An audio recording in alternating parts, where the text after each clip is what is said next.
लखनऊ में आज अंतर्राष्ट्रीय जैव विविधता दिवस के अवसर पर राष्ट्रीय संगोष्ठी का आयोजन किया गया, जिसका सीएम योगी आदित्यनाथ ने उद्घाटन किया।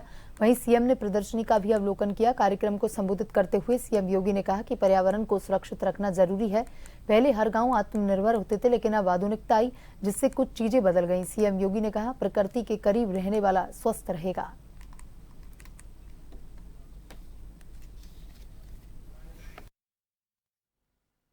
खाद का गड्ढा भी एक होता था जिसकी नौयत चेंज नहीं होती थी।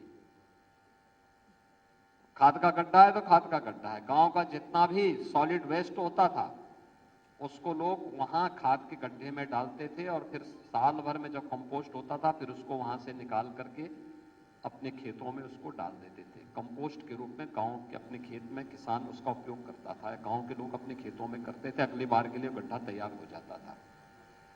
हर गांव में तालाब होता था। तालाब में गांव की नालियों का पानी नहीं जाता था। तालाब गांव में स्वच्छता के प्रतीक होते थे। लोग उस जल को, बाहर का तालाब होता था तो गाय भैंस से भी उसका पानी पीते थे, लोग कपड़ा भी धो लेते थे। समय परिवर्तन, जैसे जैसे सुविधा बढ़ती गई,